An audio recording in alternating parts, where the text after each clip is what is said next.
wabarakatuh. Perkenalkan, nama saya Suhada Kurniawan dari program studi Komunikasi dan Penyiaran Islam, kelas 2C.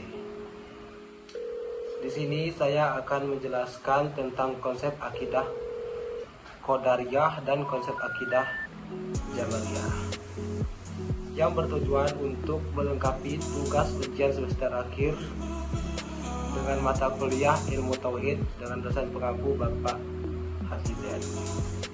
Baiklah, tanpa basa-basi, saya akan langsung menjelaskan tentang konsep akidah Qadariyah dan konsep akidah Jabariyah. Yang pertama, pengertian dari konsep akidah Jabariyah dan akidah Qadariyah.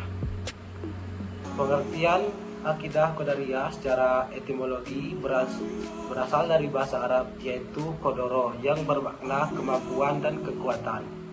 Adapun secara terminologi adalah suatu aliran yang percaya bahwa segala tindakan manusia tidak diintervensi oleh Allah SWT. Aliran-aliran ini berpendapat bahwa tiap-tiap orang adalah pencipta bagi segala perbuatannya. Ia dapat berbuat sesuatu atau meninggalkan atas kehendaknya sendiri. Aliran ini lebih menekankan atas kebebasan dan kekuatan manusia dalam mewujudkan perbuatan-perbuatan jahat. Sedangkan pengertian akidah Jabariyah, yaitu kata Jabariyah sendiri diambil dari bahasa Arab, yaitu isim masdar kata jabaro yajburu jabron, yang berarti terpaksa. Lalu secara bahasa, Jabariyah berasal dari kata jabaro yang mengandung pengertian memaksa. Dari segi pendekatan, kebebasan, Jabariyah juga bisa berarti keterpaksaan. Artinya, suatu paham bahwa manusia tidak dapat berpikir dalam bahasa Inggris dikenal dengan istilah fatalis atau predestination, atau segalanya ditentukan oleh Tuhan. Selanjutnya, ajaran pemikiran Qadariyah dan Jabariyah. Akidah pemikiran Qadariyah dan Jabariyah. Yang pertama, Qadariyah yaitu dilihat dari segi bahasa. Qadar berarti ketepatan, hukum, ketentuan, ukuran, dan kekuatan. Dan dalam pengertian lain adalah ketergantungan perbuatan hamba pada kekuatannya sendiri, di mana manusia mempunyai kekuatan dan kebebasan mutlak untuk menentukan dan melakukan perbuatannya atas kehendak dan pilihan sendiri.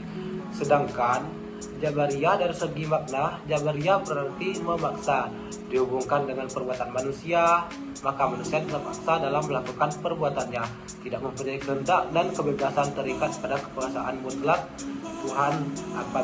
Apalagi yang dilakukan manusia semua telah ditentukan oleh Tuhan, karena Tuhan telah menetapkan bagi manusia untuk melakukan kebajikan dan menetapkan pahala baginya.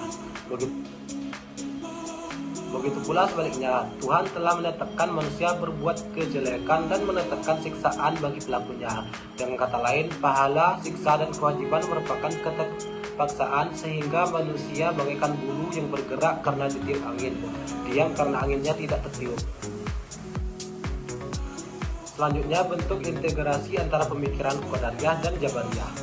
Aliran Jabariyah memiliki pemikiran yang terbalik dari pemikiran Qadariyah.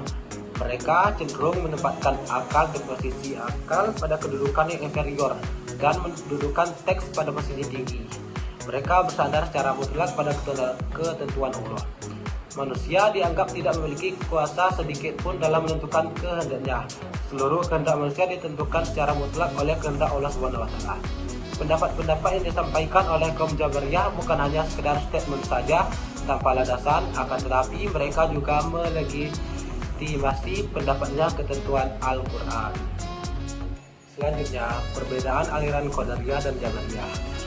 Paham Qadariyah merupakan paham yang mengatakan bahwa manusia memiliki kemampuan maupun kekuasaan untuk melakukan atau memilih untuk melakukan sesuatu. Sedangkan aliran Jabariyah memiliki pemahaman yang berbanding terbalik dengan aliran Qadariyah, di mana aliran Jabariyah mempercayai bahwa manusia tidak memiliki kebebasan dalam menentukan sendiri perbuatannya, baik itu dalam kebaikan maupun dalam keburukan.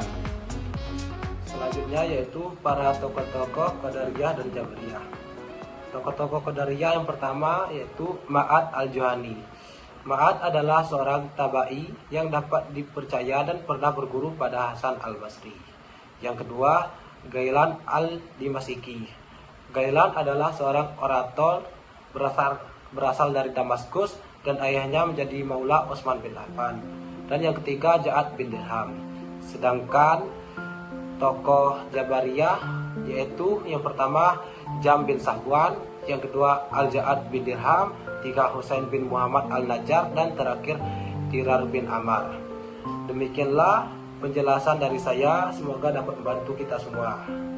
Saya ucapkan terima kasih banyak karena telah menyimak video saya. Jika ada kata-kata yang tidak tepat dan menyinggung pihak lain, saya memohon maaf. Lebih dan kurang saya ucapkan terima kasih. Wassalamualaikum warahmatullahi wabarakatuh.